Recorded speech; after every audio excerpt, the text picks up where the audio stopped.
Major strikes against Iran's largest oil terminal in Kharg Island could prove to be a tipping point in the war. As President Trump announces, many countries will be sending warships to keep the Strait of Hormuz open. Our next guest knows all about fighting the war on terror in this region. Former U.S. Navy Lieutenant Commander Tom Sauer joining us. Commander, thank you for joining us. And as we talk about the options of how you open that Strait of Hormuz, whether it's more air power, whether it's an actual U.S. ground force component, or even allies helping escort ships through the strait, what do you see as the best options? Thanks for having me, Griff. I would say that obviously I think the best option is through naval power. Maybe I'm biased because I went to the Naval Academy and I spent the past 20 years of my life studying and working and training for this problem. So have all my closest friends, even my brother as well.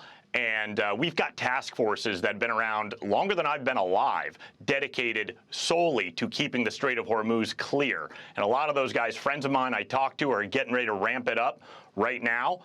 They're standing by and they're very resolute in what they're going to do. I do think it's very good and helpful that we get our friends and allies. Particularly, I think I've read somewhere that the French are actually sending their Charles de Gaulle carrier strike group. That's really good news. By what I think this really highlights, because look, Americans don't want to see American boots on the ground in Iran or anything like that. And that's why having Trump's great golden fleet is going to be a huge part of this. Now, obviously, that's going to take some time. And one of the key aspects of this is reindustrialization of America. This is our shipbuilding. This is like through allocations of tens of billions of dollars to the Office of Strategic Capital, led by Dave Lorch, under Secretary Hegseth and President Trump's leadership. But this is really going to be a naval problem. I've transited the Strait of Hormuz more times than I can count. And it's a pretty, it is a critical choke point for the global oil supply. And that's something that President Trump has really made a focus on. And I'm very optimistic about this in the long term. And Tom, you raised a really important point, and that is you talked about task force that have been dealing with planning for something like this for many years. I think you're referring to Task Force 52, among others. And it seems to me that really undercuts the critics of the Trump administration that have said that there was no plan to deal with something like this. Explain your thoughts on that and what something like Task Force 52 would do.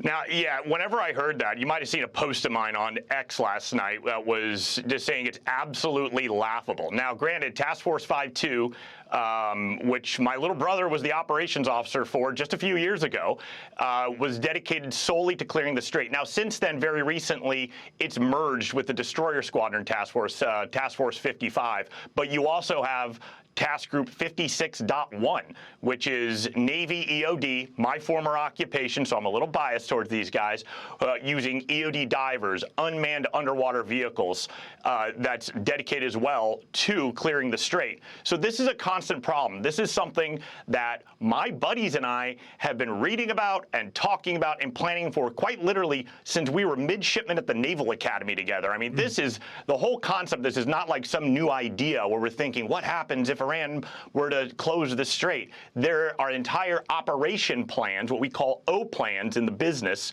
that are essentially war plans that are constantly being worked out, being trained for, being adjusted all the time. There are a large number of people who are very well trained, well equipped, and completely dedicated, quite literally, to just this problem alone. So anyone saying we're not planning for this, like, just doesn't know what they're talking about, or they're just lying. Lieutenant Commander Tom Sauer, thank you for your great insight coming on today, and thank you for your service, sir. Hey, thanks so much, Griff. All right.